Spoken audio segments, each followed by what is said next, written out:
what happens if you don't become a self-master, if you don't go after self-realization.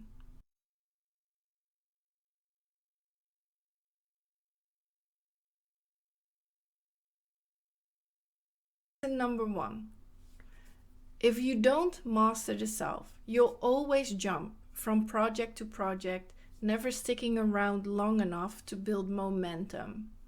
Because your unconscious mind can now trick you into thinking there are other things that are either more pressing or more important or more attractive or more desirable.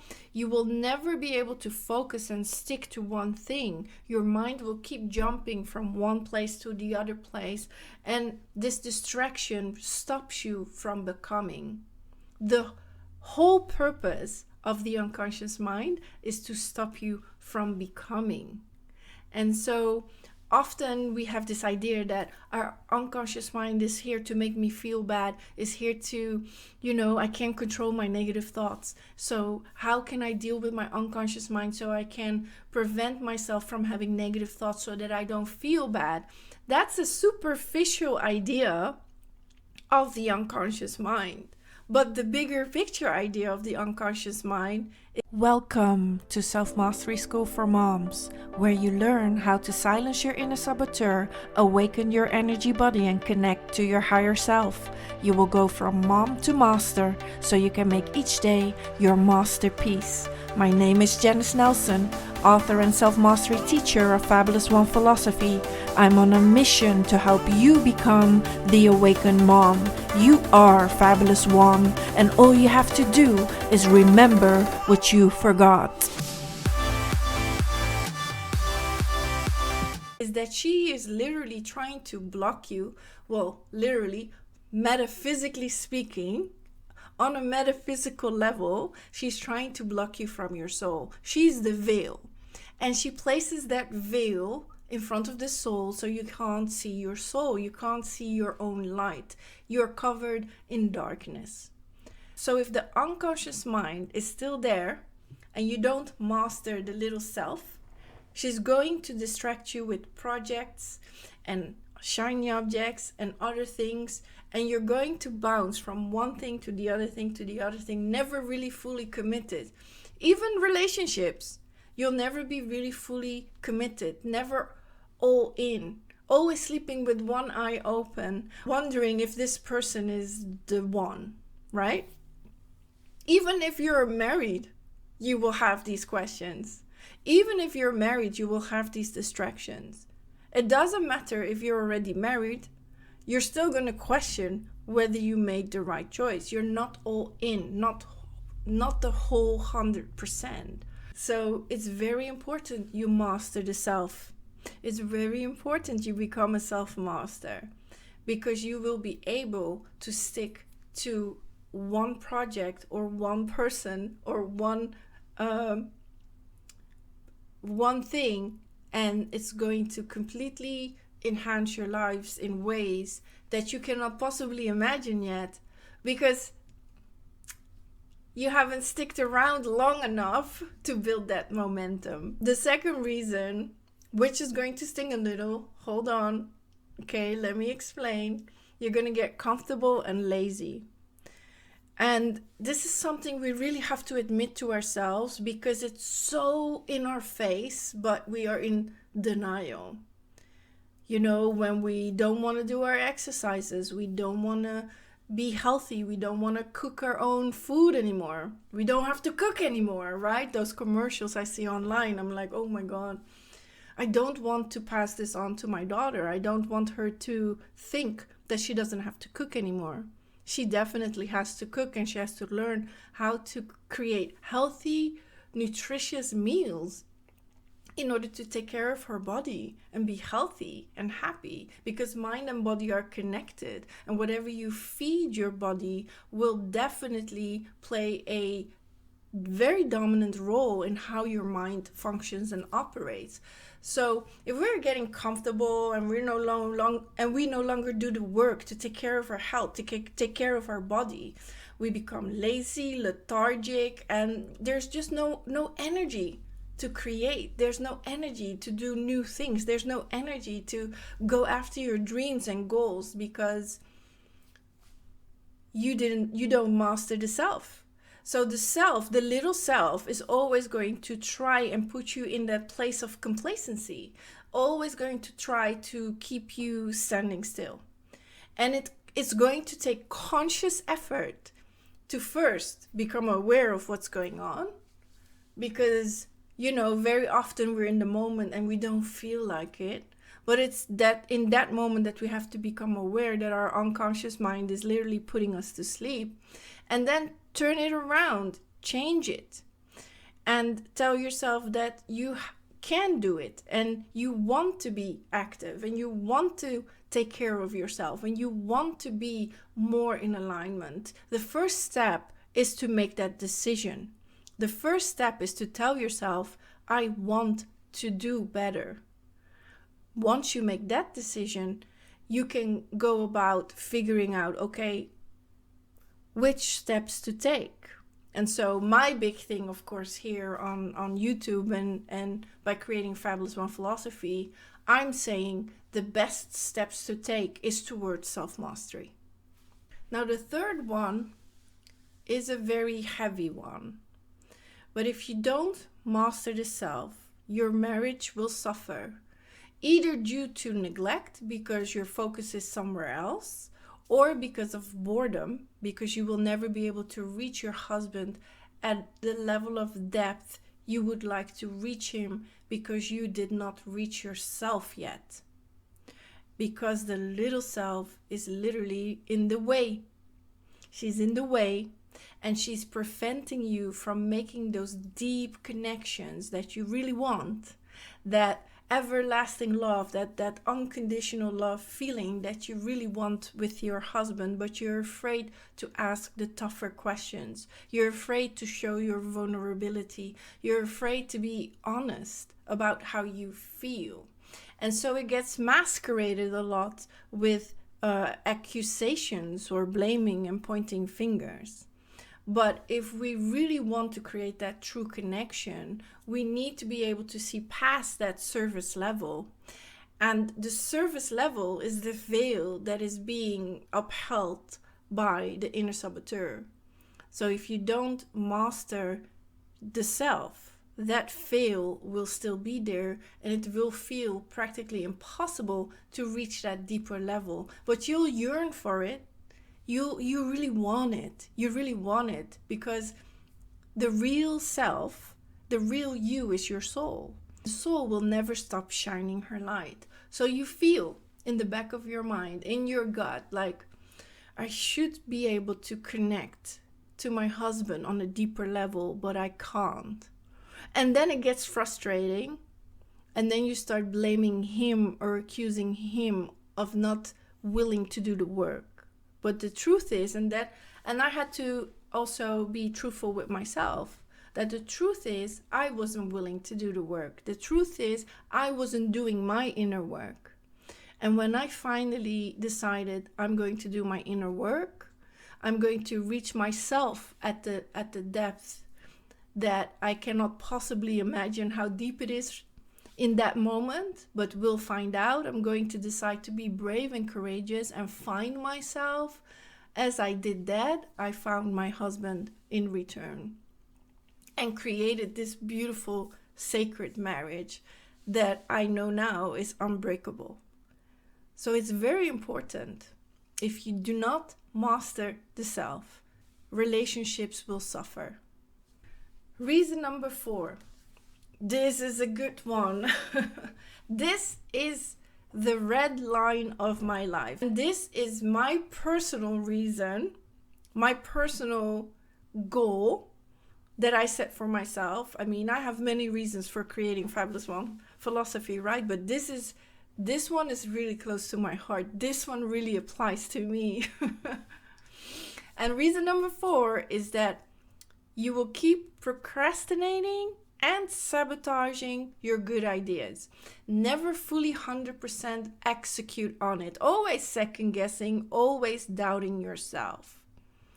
How many times do you have a good idea, like something that really sets you on fire, something that makes you tingle, you feel the goosebumps just by thinking about it?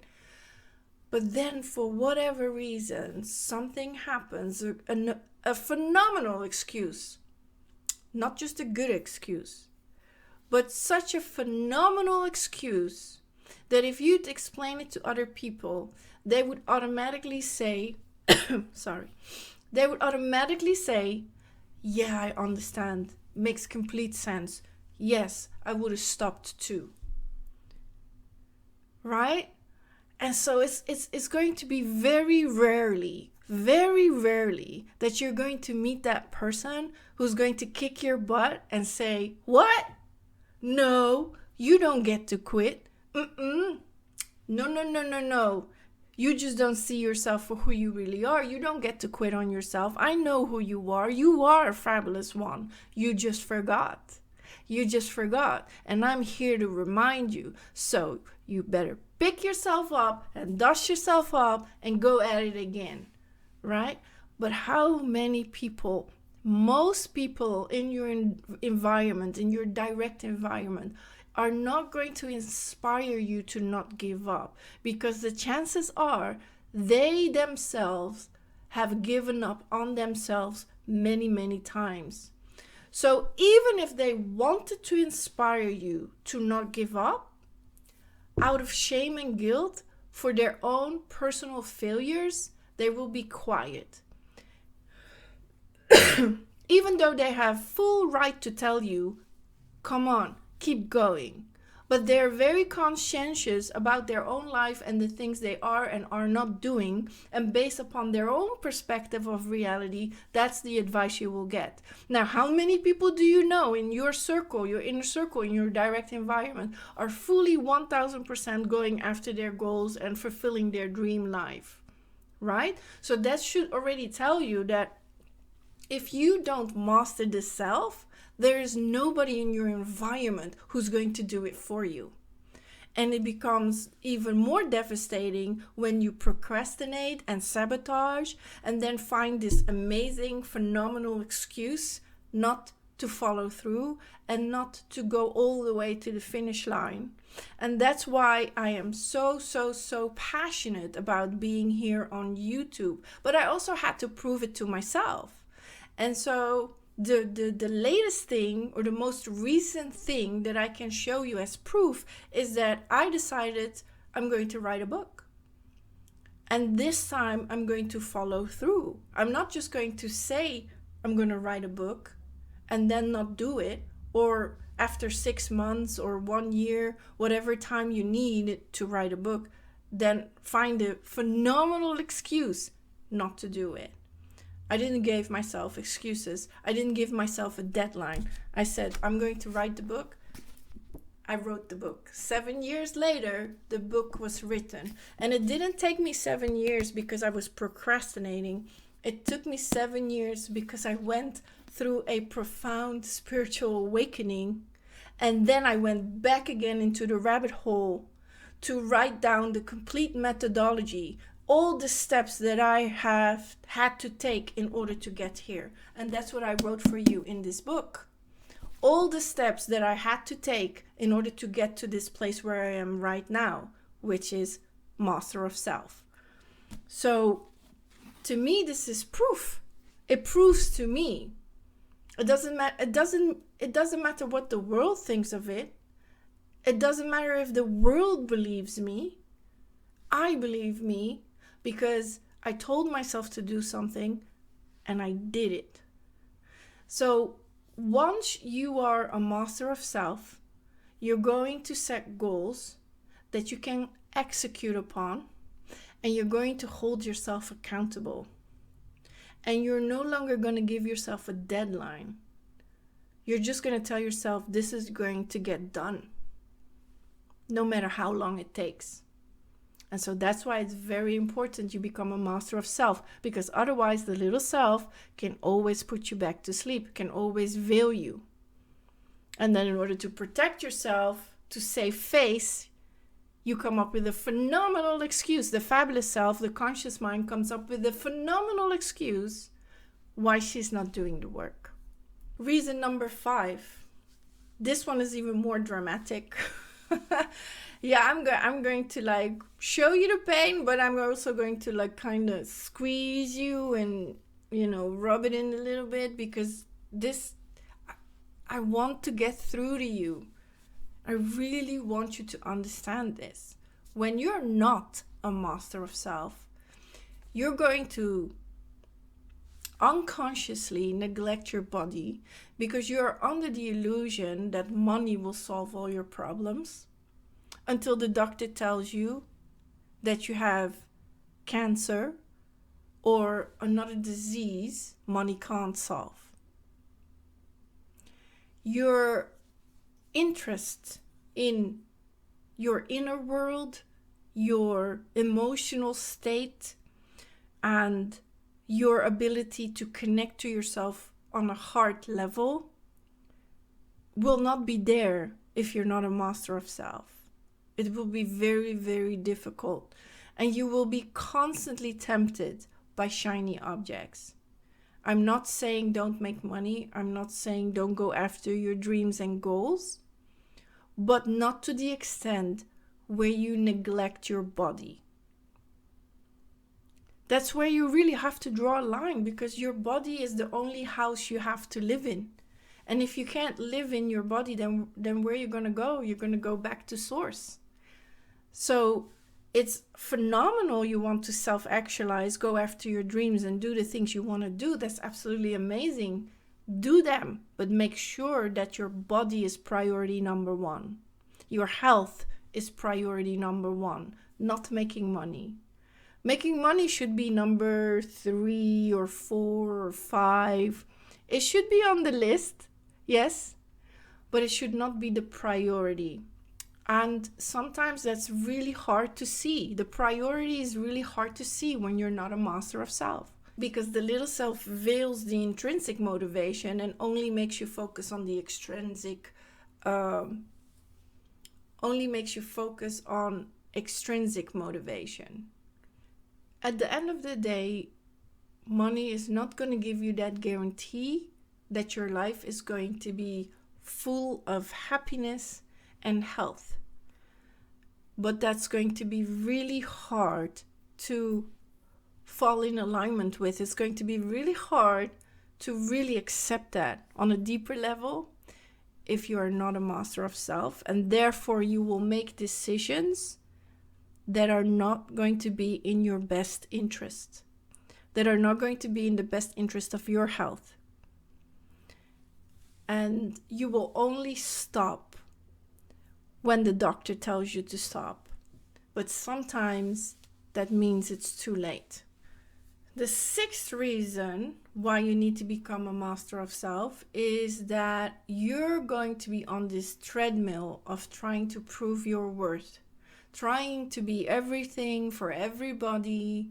You're suffering the superwoman syndrome and still don't feel good enough about your accomplishments, even though you have reached so many good things in your life. You've done so many good things in your life, but you can't enjoy them. You can't feel the win. You can't even celebrate. You don't even know how to celebrate, because the inner saboteur already wants to keep it moving, already wants to go to the next thing. Let's go get this now.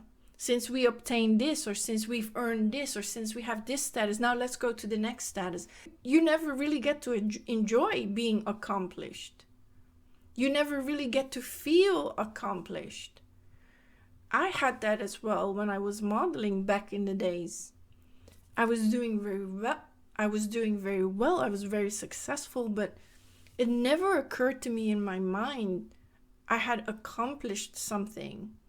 It was something that I should be very proud of. It was something that I should show off. Back in the days when I was working as a model, social media wasn't really that prevalent or dominant as it was today. Back in the days when I was modeling, there were no model influencers, or there were no Instagram models. That didn't exist, right? I'm talking about a long time ago.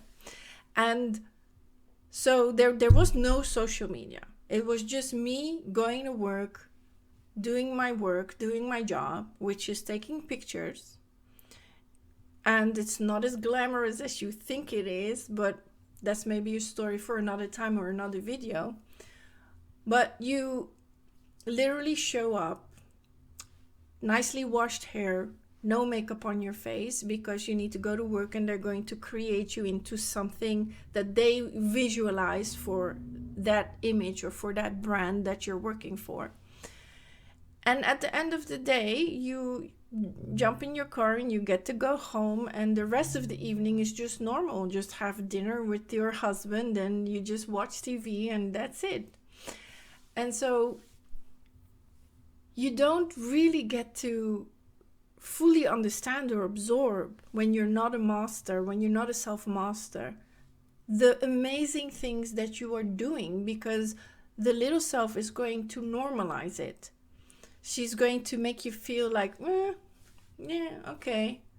None of my family, I was living overseas, and none of my family members in Holland ever got to see like pictures of me, or the pictures that were on the billboards, or the advertisings that I have done. Yeah, I have it in a book, and my book is closed, collecting dust somewhere in a closet, right? So, but it never occurred to me to be really proud and show it off, so to speak, but in a positive way, not show it off to make other people feel small. But that's as well where the inner saboteur gets you.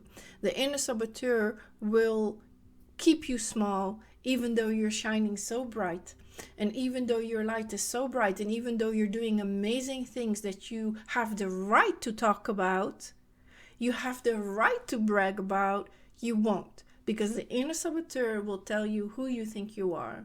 You think you're all that? You think you have a right to speak?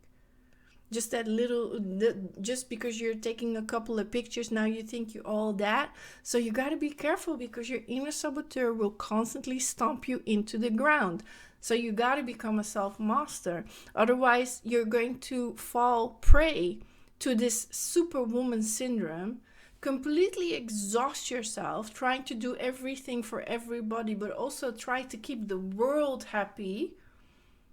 And then at the end of the road, or eventually, you're going to crash and burn. All because you didn't master the self. So it's very important.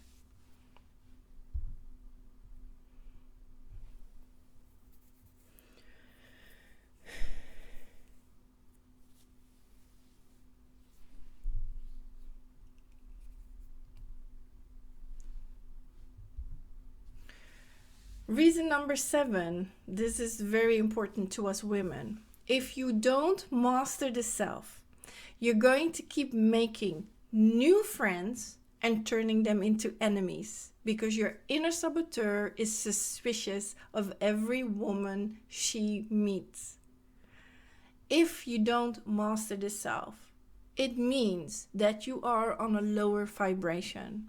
If you are on a lower vibration, there's a lot of doubt. There's a lot of being suspicious of someone. You won't be able to trust someone, because on a deeper level, you don't trust yourself. I don't trust myself. If I don't trust myself, how can I trust others? So if I don't master the self, and I don't have that inner trust in me, it's going to be really hard to make connections, to make friends, and to have friends that you really trust. Because every time they do something wrong or something suspicious, you're going to suspect that they're up to something. And eventually it's going to come out, and eventually you're going to turn on them, and eventually you're going to turn your back on them. But it's not necessarily because they did something wrong. It's because of our inability to speak, express ourselves, be vulnerable, and show our true colors. But how is it possible to know what your true colors are? You first really have to know yourself. where you end and where they start. Where does my energy end? Where does their energy start? How do I know what my boundaries are? And how can I be considerate about their boundaries? How can I create a win-win situation between us? And how can I create trust without losing trust in myself? Because sometimes we sacrifice ourselves to make sure that somebody else remains happy or stays happy. But in this way, you're basically sending the message to yourself, I can't trust myself, I can't count on myself, because I constantly self-destruct just to keep someone else happy.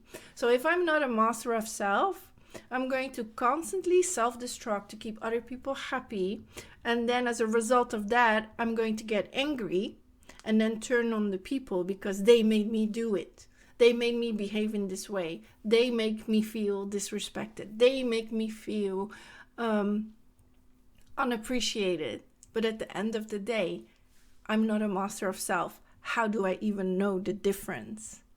So first, I need to become a master of self so I can see with clear eyes who is friend and who is foe.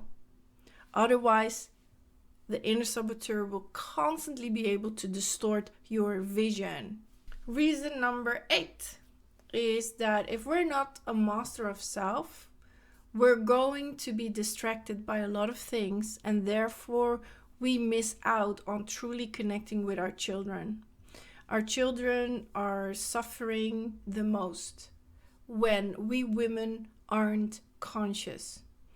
And so as an unconscious mother, my focus then will be somewhere else. I will be stuck on my phone. I will just be checked out. I won't be checked in.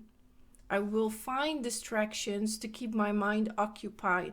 But what's really important is that I keep that connection with my child. But I won't even be aware of it. I won't even be aware of the fact that I might be neglectful, that I might not be completely checked in.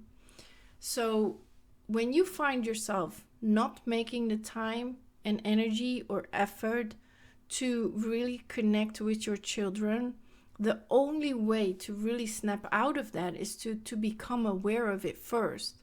But it's not enough, because in the beginning you're going to become aware of it, maybe make yourself feel bad about it, but then don't know how to keep it moving. You don't know how to change this behavioral mindset. And so self-mastery is going to help you, because once you master the self, you're going to be able to easily identify when you're checked in and when you're not. You're going to be able to easily set certain goals for yourself with your children. You're going to say, hey, on Saturday, we're going to go do something together. Let's get some ice cream. You're going to become much more aware of your behavior. You're going to become much more aware of how much time you spend not being checked in with your children or your child. And you're going to make conscious effort to restore that bond or to keep that bond really strong. The mother-daughter or the mother-child bond is a very special one. And I feel sad that the collective unconscious or the matrix or the masses or society is making us women feel that, oh, that's not necessary. You know, as long as you keep them well fed, a roof over their head, they get to go to school, they're all good to go. And that's simply not true. They need that emotional connection. But if I'm emotionally checked out of myself, then how can I possibly connect with my children? So it's very important we women become conscious. Conscious motherhood. Self-mastery. Thank you for listening. I hope you have learned new ways of seeing yourself and inspire you to go on the hero's journey to become your higher self. If you would like to deepen your understanding at your own pace and go over the complete teaching, I highly recommend you buy my book. I share 68 pages for free inside my Self-Mastery School for Moms. There's as well a secret podcast inside the school that is not shared with the public, and masterclasses to help you silence your inner saboteur. Student level membership is free. If interested, go to fabulousOnephilosophy.com/join school to find out more details. This was it for today. Have a great day and talk to you next time.